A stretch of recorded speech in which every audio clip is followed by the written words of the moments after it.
Hi friends, welcome to Vishali's little world. நாம் இன்றைக்கி இந்த வீடியோவில் வயல் நண்டு கிரேவி தான் செய்ய போகிறோம். வயல் நண்டு இருமல் சளிக்கெலாம் ரொம்ப நல்லது. நீங்களும் கிடச்சிச்சின்னா இந்த மாதிரி ட்ரை பண்ணி பாருங்கள். வாங்க வீடியோக்குள்ளே போகலாம்.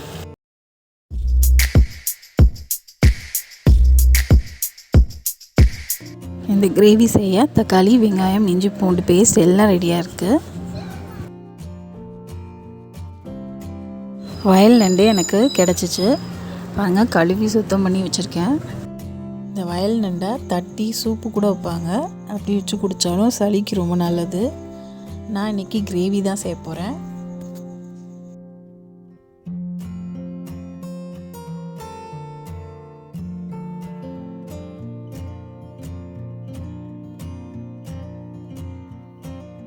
ஒரு கடாய் எடுத்துக்கலாம். அது தேவையான ஆயில் விட்டுக்கலாம்.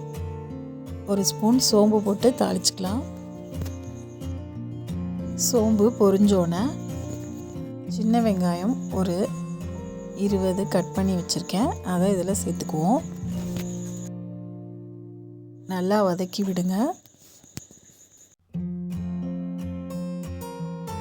கருவேப்பிலை 2 கொத்து சேர்த்துக்கலாம். இதையும் நல்லா வதக்கி விடுங்க.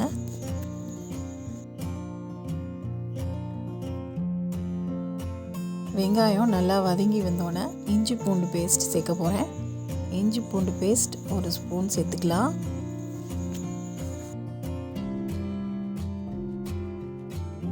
இஞ்சி பூண்டு பேஸ்ட் நல்லா வதங்கி பச்சை வாசனை போனதுக்கப்புறம் 2 மீடியம் சைஸ் தக்காளி கட் பண்ணி வச்சுருக்கேன். அதை இதில் சேர்த்துக்கலாம்.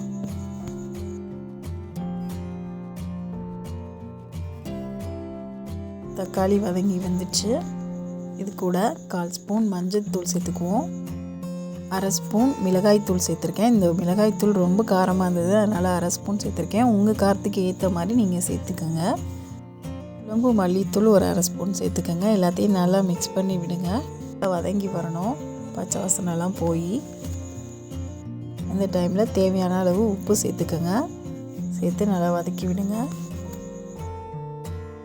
மசாலா பொருட்கள்லாம் நல்லா மிக்ஸ் ஆகி வந்ததுக்கப்புறம் நம்ம ஏற்கனவே கழுவி வச்சுருக்கிற இந்த வயல் நண்டை இதில் சேர்த்துக்கலாம். இதில் உப்பு மஞ்சத்தூள் போட்டு நான் கழுவி வச்சுருக்கேன். இதை இதில் சேர்த்துக்குவோம்.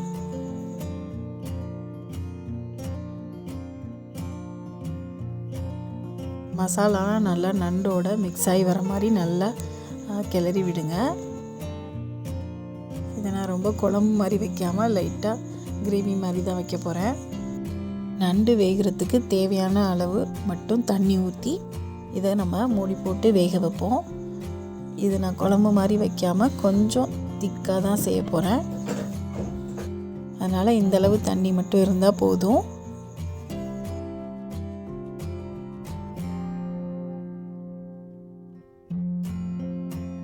இதை மூடி போட்டு ஒரு 10 நிமிஷம் வேக விட்டால் போதும். நல்லா வெந்து வந்துடும். அவ்வளோதான், கிரேவி ரெடி ஆகிடும். இது நல்லா குழந்தைங்களுக்கு கொடுங்க, நல்லது. அவங்களுக்கு நெஞ்சு சளியெல்லாம் எடுத்துரும், நல்லாயிருக்கும். இந்த நண்டில் சதைப்பகுதியெலாம் இருக்காது, அப்படியே கடித்து மென்று துப்ப வேண்டியதுதான்.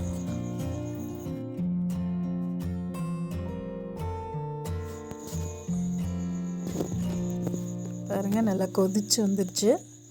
அதான் நண்டு கலர் மாறிடுச்சு, சேஞ்ச் ஆயிடுச்சு, நல்லாயிருக்கு. அவ்வளோதான், கிரேவி ரெடி.